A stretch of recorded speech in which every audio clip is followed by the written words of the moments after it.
Match the following, gravitational और magnetic force, field force, क्योंकि ये नॉन कॉन्टैक्ट फोर्स आ जाते हैं। Muscular and elastic force are contact force.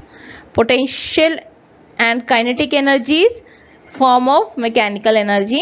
Sun, wind, source of non-renewable energy. Coal, petroleum, source of renewable energy. Phillips, a dash happen when two objects interact. Friction. Dash surface cause more friction than the smooth one. Rough surface. A spring return to its natural length because of elastic force. Dash is a force that make things fall on earth. Gravity. Kinetic energy is the energy of the dash thing. Moving thing. Solar panel convert heat and light from the sun into electricity. A dash uses a rope moving around the edge of a wheel to lift heavy object. Pulley.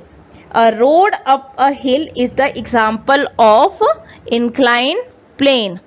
The point on which a lever is supported, point at which lever is supported is called the fulcrum. In a first class lever, the fulcrum is in the center. Now choose the correct option. Which of the following does not work on the principle of wheel and axle? Hammer. A crane uses dash to lift a heavy object. Pulley. A pair of scissors is an example of lever. A wedge is a simple machine used to, wedge जो है simple machine है जो कि किस लिए use करा जाता है? Split a log. Next, the dash is the support on which a bar is fixed in a pulley. क्या है support को क्या बोलते हैं हम? Fulcrum. Which of the following source are renewable source of energy? जो दोबारा हो सकता है वो कौन सा एनर्जी है? ये सारे सोलर है, विंड एनर्जी, जियोथर्मल एनर्जी, या तीनों, ये तीनों ही source of energy. Now what do you call the forces that act from a distance? जो डिस्टेंस से एक्ट करता है उसे क्या बोलेंगे? नॉन कॉन्टैक्ट फोर्स और field force. Give two example from your everyday life where you apply contact force. Moving chair, contact force आपने कहाँ कहाँ अप्लाई करा है वो देखना है। Moving chair, picking of bag, and anything else you want to write, you can write by yourself. Which force come into play when an object start to move on a surface? Frictional force. What kind of energy does a stretched rubber band possess? यानी कौन सा energy rubber band में है? वो है elastic force. यहाँ पर कि कौन सा फोर्स है? जब एक ऑब्जेक्ट दूसरे ऑब्जेक्ट को मतलब जिसकी वजह से दूसरा ऑब्जेक्ट जो है वो मूव कर सकता है, तो वो फ्रिक्शनल है। Traditionally which tool has been, यानी कौन सा टूल ऐसा यूज करेंगे in villages to draw water from the well? Well से वाटर निकालने के लिए कौन सा टूल यूज करते हैं? That is a pulley. Explain in detail, explain the difference between contact force and the field force with example. तो contact force क्या होता है? जो फोर्स जब एक ऑब्जेक्ट टच करते हैं ईच अदर में, तो आप यहाँ डिफाइन लिख कर दो, और फील्ड फोर्स में यहाँ फील्ड फोर्स का डिफाइन कर दो। फिर इसके कॉन्टैक्ट फोर्स के क्या क्या एग्जांपल्स है वो आपने लिखना है। Frictional, muscular and elastic force, और ग्रेविटेशनल फोर्स और मैग्नेटिक फोर्स इसके examples. Distinguish between potential energy and kinetic energy. यहाँ पर आपको पोटेंशियल और काइनेटिक एनर्जी का डिफरेंस बताना है। पोटेंशियल एनर्जी का डेफिनेशन लिख दो यहाँ पर, और काइनेटिक एनर्जी का डेफिनेशन लिख दो।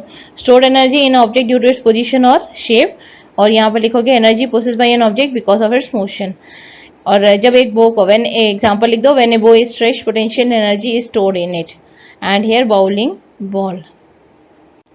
Mention 3 example showing a change in the form of energy. यहाँ पर आपको 3 एग्जांपल्स लिखने हैं, आप कोई भी लिख सकते हो, ये डिपेंड करता है कि आपको क्या लिख रहे हो। इलेक्ट्रिक सेल है जिसमें केमिकल एनर्जी चेंज हो रहा है मैकेनिकल एनर्जी में, और इलेक्ट्रिक बल्ब में क्या है? इलेक्ट्रिक एनर्जी जो है वो हीट और लाइट में चेंज होता है। Solar energy into electricity. तो ये सारे चेंजेस हैं, आपने वो लिख देना है, जो आपके मन में आता है, जो आपको समझ आए, जो याद है, वो आप लिख दिया। When a stretched rubber band is released, it return to its original shape. How does this happen? जब एक stretched rubber band को आप रिलीज करते हो, ओरिजिनल पोजीशन पर रिटर्न आता है, क्योंकि जो रबर बैंड है वो एक्सर्ट करता है in the opposite direction of the applied force, जिसे हम इलास्टिक फोर्स बोलते हैं, उसकी वजह से ये वापस आ जाता है। How can a lever be use to lift a heavy load? Lever में एक बार होता है that is fixed at one point called fulcrum. Heavy load is placed at one end effort is applied to move a load with the support of fulcrum.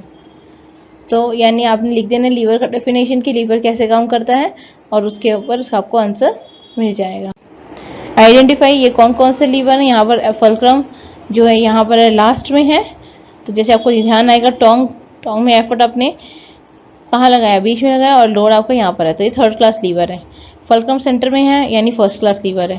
Fulcrum first में है तो ये second class lever है. तो इस तरीके से आप सॉल्व कर सकते हो. आंसर करिए और सब्सक्राइब कीजिए.